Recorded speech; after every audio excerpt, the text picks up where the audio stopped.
Imagine this. For 500 years, a pretty big island shows up on official maps of the Atlantic. Captains are plotting courses around it, explorers are actually sent to go find it, and then, one day, poof, it's just erased from existence. And I'm not talking about a typo or some tiny little error. I mean a substantial, documented landmass that was charted, believed in, and then systematically removed. How does that even happen? Well, that's the story of High Brazil.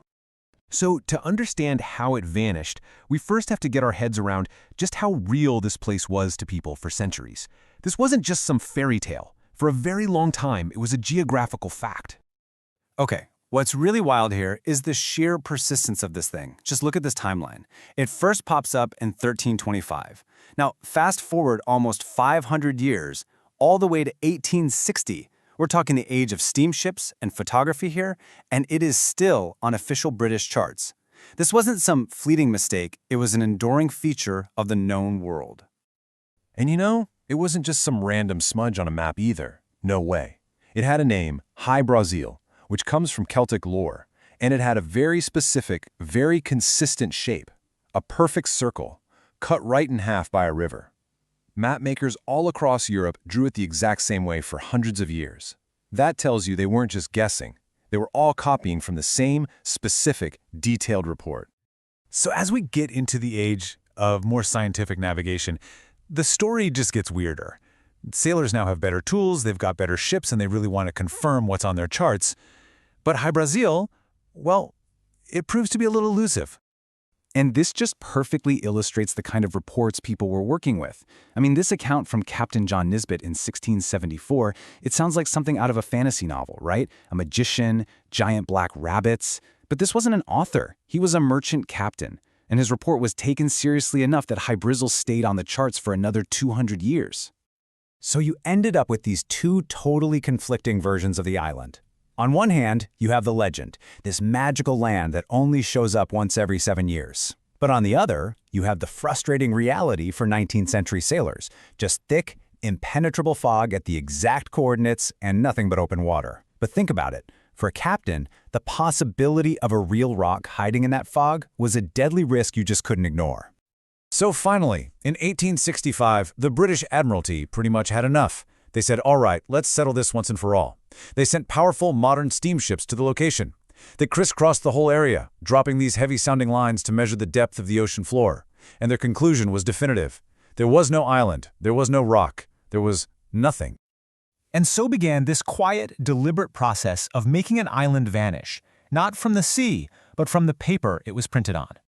You know, High Brazil wasn't just crossed out with a big red X. As you can see, it was actually slowly demoted. First, it was downgraded from an island to a rock. Then it was demoted again from a rock to a shoal, which is basically a dangerous, shallow area. And then finally, with no big announcement or correction note, it was just removed, gone. Think about that. A student in 1850 learned it was real. A student in 1880 learned it was a myth. So what on earth was it? A simple mistake that just got repeated for 500 years?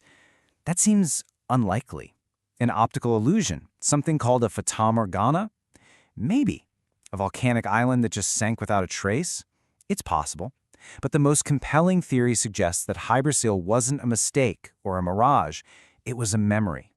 And this is where the story takes this absolutely fascinating turn, connecting this weird map mystery to deep geological time. Okay, here's the key piece of the puzzle. During the last ice age, so much of the world's water was locked up in these massive glaciers that global sea levels were about 120 meters. That's nearly 400 feet lower than they are today. So what happens if you look at a modern sonar map of the ocean floor right at High Brazil's exact coordinates? Well, you find this, the Porcupine Bank. It's this huge raised underwater plateau, basically a mountain beneath the waves. And here it is. This is the incredible part. When sea levels were 120 meters lower, the Porcupine Bank wasn't underwater. It was a real, physical, habitable island, right where the old maps said it would be. This chart basically shows what probably happened. As the ice age ended and the glaciers melted, the island was just slowly swallowed by the rising Atlantic. The story of a magical, disappearing island, it might not be fiction at all. It could be a deeply ancient oral history, a cultural memory of a lost homeland, passed down for millennia, until someone, somewhere, finally wrote it onto a map. You know, when modern map makers removed Hy-Brasil, they were just enforcing scientific rigor. If you can't measure it, well, it doesn't exist. But in doing that, they may have accidentally erased the last echo of a real place, a lost world that existed long before the first maps were ever even drawn. It really makes you wonder, doesn't it? Our myths and our legends of lost lands, from Atlantis to Lyonesse, could they also be echoes of a totally different world map? A map of the Earth as it once was, when the oceans were lower, and our most ancient ancestors walked on lands that are now deep, deep beneath the waves.